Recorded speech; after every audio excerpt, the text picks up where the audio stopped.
Hi everyone, and welcome to Tales from the D-List, a brand new thing we're doing here on the Geek Show. I'm Andrew, and I will be diving deep into the weird back alleys of comics history to dredge up some of the weirdest comics that have ever been written. And I will be joined by my good co-host, Graham. Hello there.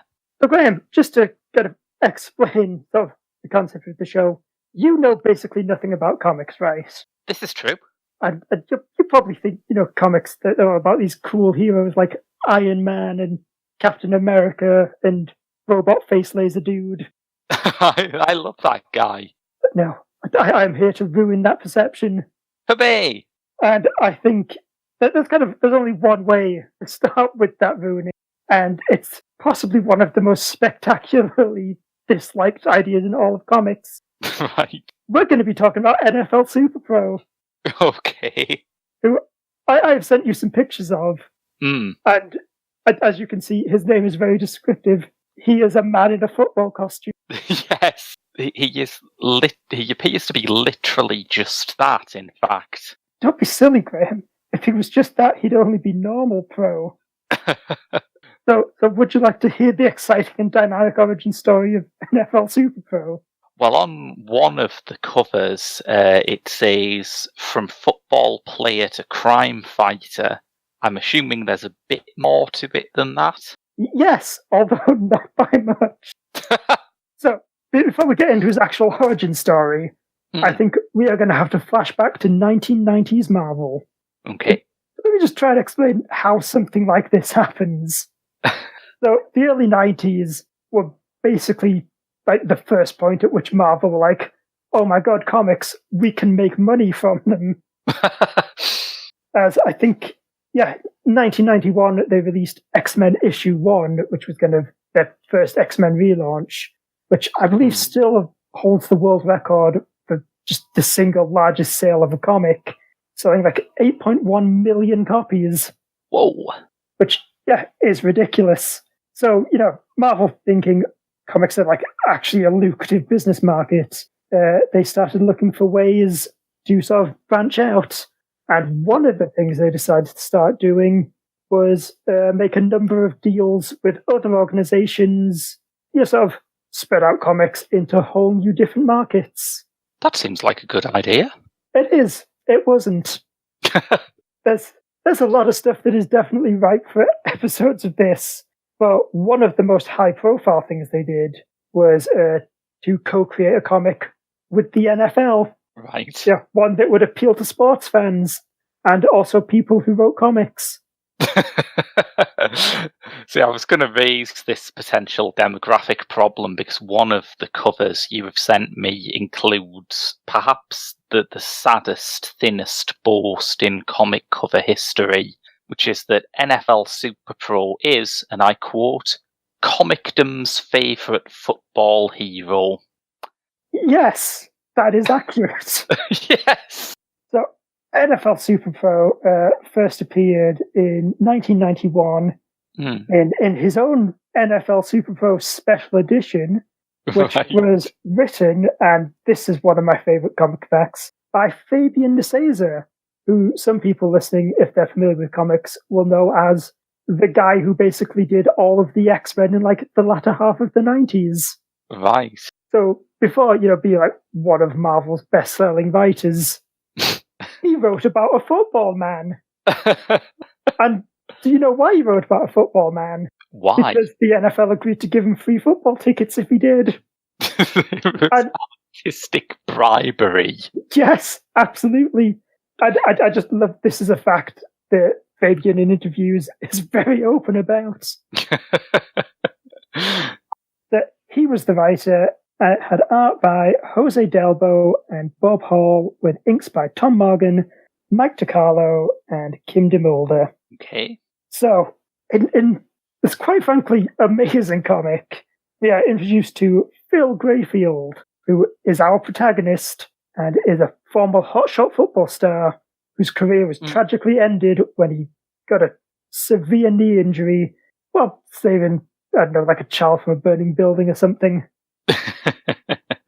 So, and it gets better because Phil, in his capacity as a sports writer, is sent to interview an eccentric millionaire football fan.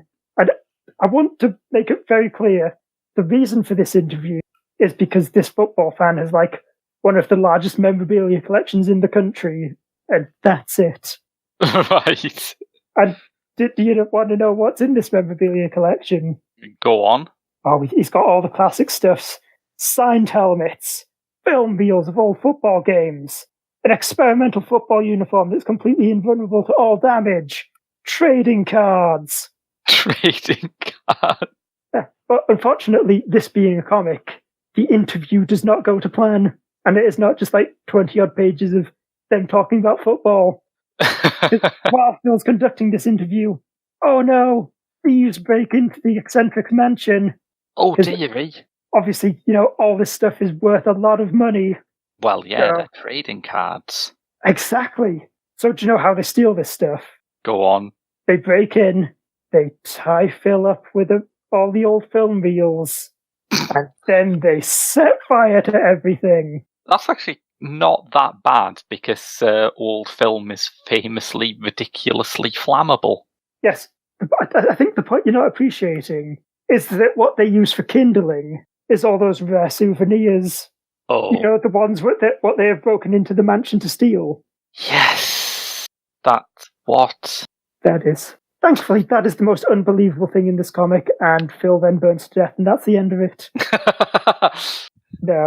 No, I wish. See what happens is the plastics of the film reel, them being burnt, combined with the chemicals made to use the aforementioned indestructible football uniform. Yeah, that's right. Fabian the Caesar knows how to use Chekhov's gun. and Phil inhales the chemicals, and obviously that makes him invulnerable. Yes, I mean, at least when some of the classic Marvel heroes were being made, people didn't know much about radiation, but I'm not sure people in the 90s had the same excuse about plastic. But is it just plastics, Graham? Or has he inhaled the very spirit of football itself? No, it's just plastics. Well, I'm glad we've got a definitive answer. Do they actually use the phrase spirit of football? Sadly, they do not. Probably because they're too busy having Phil, who is now indestructible, put on the indestructible football outfit so he can be even more indestructible, and then run off to fight crime as SuperPro. Boy. First, by tracking down them thieves what left him to die, and secondly, by fighting his first big supervillain. One that's really a supervillain for the entire sports world. Steroids. Specifically, super steroids that when a random guy takes them, transform him into a guy you have a picture of, who I think I'm safe to describe as Lumpy Hulk. Yeah, it's the sort of physique that normally you'd only see in comics if Rob Liefeld was trying to draw what he thinks an ordinary human looks like. God, it really is. Except it has feet. And yeah, that's it. That is NFL SuperPro's first appearance. And if only it was his last. How long did this last for? 12 issues. NFL SuperPro has 12 whole issues. That's like an entire year of just him fighting increasingly tenuous football-themed villains. Right. How many supervillains can you make that are football-themed? The answer's not a lot. And so he spends most of his time just fighting random gangsters. In his first appearance, it's amazing. It's basically, and bear in mind, this is just SuperPro issue 1. Probably a lot of people's first introduction to this character is him basically fighting a sniper on a rooftop who is trying to assassinate some kind of diplomat. Right. I thought that he does this by just standing in front of the scope. See, in the issue, it's made to look like the scope has kind of just got his chest emblem in the way. But it pulls back, and he is very much kind of crotch-centric over that sniper rifle. So they have a fight, and NFL SuperPro being our hero, he wins that fight. only to find that there was a completely different assassin, and he's absolutely failed to protect the diplomat in any way, shape, or form. So he chases after that guy and loses him. Right. And that's our first introduction to NFL SuperPro as a bona fide superhero. It seems like a pretty solid base to start off from. Yeah, I guess introducing the readers to the concept of failure is a good introduction. Oh, and you'll be pleased to know, while chasing this guy, he does absolutely jump on their car and yell touchdown. Oh! And I think, really, after that, that's why Fabian Nicieza only lasted 6 issues on this series, because once you've peaked, you may as well go home. Yes, of course. That being said, he did also introduce the villain Quick Kick, who, as you can see, is a man dressed as a ninja. Yes. And his origin story is that he was another football player on Phil's team who decided to make a career move into a ninja. What? Was a football player, decided he didn't like being a football player, became a ninja instead. The logical career pivot? But see, it's because he's very good at kicks. He kicks so good, and that makes him almost a match for SuperPro, whose main strategy is run headfirst at things. It's great because all his fights oscillate between just, I am going to literally just throw myself at this thing and then do 8 backflips.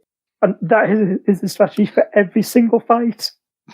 So, like I said, SuperPro kept on going. After 6 issues, Fabian Nicieza left because even Fabian Nicieza can only do so much. I think what you've brought up to the point. Like the little pause after you said "cause," and when you were clearly just thinking, "Do I need to explain this?" No, it's pretty self-evident, isn't it? I mean, I think once you've written an issue where the villain lures SuperPro to a football field that he has rigged with machine guns, I think you just have to step away. Yeah, you've picked. So he was replaced by Buzz Dixon, who managed to change this kind of failing series' prospects by making it so dramatic it got mentioned in local newspapers. Right. And that's because issue 6, in which SuperPro fights a bunch of villains dressed up as Hopi Native Americans, was so offensive that entire tribe tried to sue Marvel, so they had to recall all 70,000 issues. Is that the one with the strapline iced that you have sent me? Yes. I did think, looking at this, what in the hell is going on? Yeah, it's great. I love it. After that, the series just completely goes off the rails, because, clearly Buzz Dixon is gone. I literally can't think of a single football-related story to tell. Yes. So SuperPro just ends up involved in random sports-related crimes. There is a cover you sent me where he is playing basketball, which has, I think, the perfect ventriloquism of the American street vernacular. Pro knows b-ball. That is exactly the kind of just desperate. Look, here's another sport, basketball. People like basketball. If we put basketball in our comic, people will buy it. It's such a strange idea that you would launch a football-themed superhero and then think, probably about less than 10 issues in, let's have him play basketball. You'd think so, but yeah, it's literally the first 5 issues all football. There's ice hockey, basketball, actual football. It is an admission of failure, isn't it? It is. And I think it's a shame, because it means they completely glossed over what might be some of the most amazing villains I've ever seen.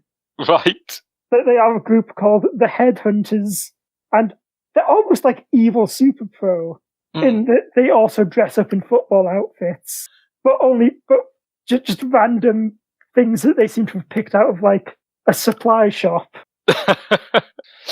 So the villain I assume because they spent all their money on hitching their van that they drive around in onto a blimp. Yes, I saw this. Yes, it's just one image where it's It's a blimp with a skull and crossbones, with a van tied beneath it, and then like a rope ladder coming out of the van, and just one of the headhunters sort of dangling off. Oh, wow! And they've even got the double H on their side, just so you can't miss whose van blimp this is. Look, if there's one thing the NFL knows, it's branding. I think that is the message of this comic book, is that branding is important. Yes. So I like that. I think it's the issue after that that immediately confirms why SuperPro has been fighting these ridiculous losers. It's because in that issue, he teams up with Captain America to fight one of his villains called Crossbones. Yes. And I just love it, because they fight for like all of 5 seconds, and SuperPro loses so badly. He somehow gets stabbed through his indestructible football suit into his indestructible skin with a poison dagger, and then Captain America has to just come and suck the venom out of his leg. And it's great, because it's one of those amazing comic book things where you can draw 2 incredibly muscular men, one of whom is sucking on the other's leg, and not read any connotation into that whatsoever. Yeah, I'm looking at this frame now, and it's, if you told me that it was like from a homoerotic vampire comic, I would say yes, that figures. It really does. And I think that's about SuperPro's career highlight. Because that was about issue 10, I believe. Oh, wow, the twilight of SuperPro.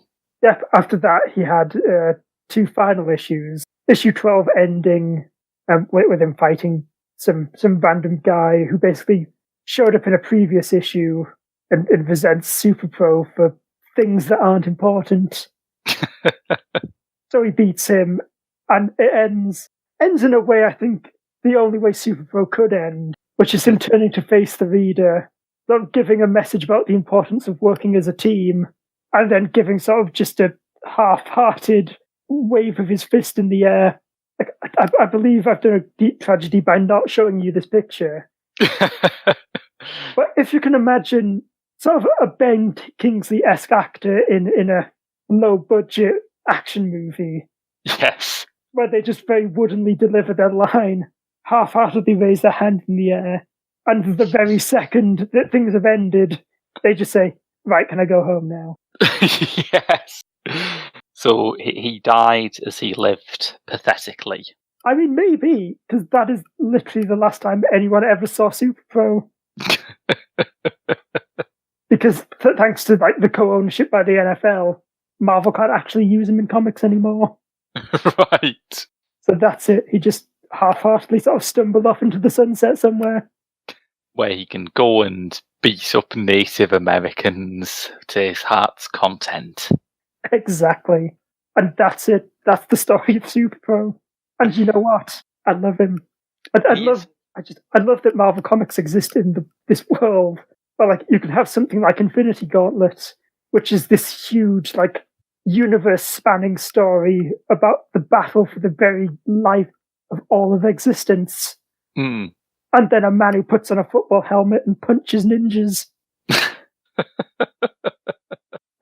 That's the beauty of comics. It can just be the goofiest thing imaginable. Yes. And I think that about wraps it up for our first episode. I hope you've enjoyed it. And if you want to listen to more of us saying weird random things about comic book characters, you can find me and some of our other co-hosts on our show 4Panel. And you can find both me and Graham on our book show Literary Loitering. Indeed. And thanks for listening, everyone.